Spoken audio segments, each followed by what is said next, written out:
Então, a paz do Senhor. Hoje nós queremos começar uma série denominada Dose de Sabedoria, aqui nas nossas páginas da Geração Simplicidade. Nós queremos trazer alguns trechos do livro de Provérbios para podermos não só esmiuçá-los, mas estudar de forma um tanto quanto exegésica, ok? Para termos uma noção clara daquilo ou para que servem os provérbios. O objetivo final de Salomão e outros escritores em trazerem-nos uma dose tão profunda de sabedoria. Eu acredito que para todo ser humano a sabedoria é tão importante porque é aquela que vai definir nossas decisões, nossas escolhas nessa jornada que chamamos vida. E não há melhor forma de começarmos isso se não abrirmos Provérbios capítulo 1, versículo 1 e o 2. Assim diz a palavra do Senhor. Provérbios de Salomão, filho de Davi, rei de Israel, para aprender a sabedoria e o ensino, para entender as palavras de inteligência. Eu quero parar por aqui para que consigamos entender aqui um princípio. Obviamente o capítulo 1 ele é extenso, mas eu vou me ater ao versículo 2 para entendermos uma coisa aqui muito específica, amados irmãos, e todos que me ouvem. Os provérbios são para aprender a sabedoria e o ensino e para entender as palavras de inteligência.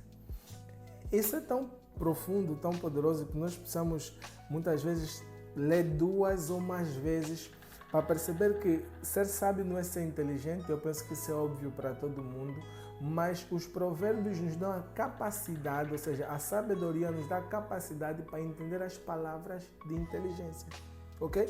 Então, eu não vou só aprender sabedoria e o ensino, mas ao aprender sabedoria e o ensino, eu vou entender as palavras de inteligência. Então, esse livro de Provérbios ele foi escrito especificamente para isso, para nos levar a aprender sabedoria e o ensino, ou seja, capacidade de ensinar e também capacidade de aprender, ok? A sabedoria e ensinar sabedoria, para que no final consigamos fazer o que? Entender as palavras de inteligência, ok? Nós temos por um lado o aprender, que é um verbo, e por outro lado o entender, que também é outro verbo. Então são esses dois os princípios básicos da sabedoria. Nós vamos aprender sabedoria para entender inteligência. No final do dia é isso, para que serve a sabedoria. Então se em algum momento alguém perguntar para si, para que serve a sabedoria, a resposta está na Bíblia. A sabedoria serve para entender inteligência. Porque inteligência é baseada no assunto específico humano. Existe aquela inteligência para números, inteligência para tecnologia, para artes e para outras questões.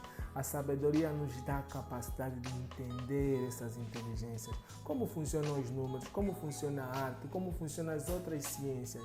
Quem é sábio entende, percebe como funciona todo o decorrer do mundo. Por isso é que nós amamos não somente que o nosso Deus disponibilizou para Salomão, mas nós temos aqui esse livro à disposição, todo esse conhecimento, para que todos nós aprendamos de forma simples a entender inteligência. Que Deus te abençoe.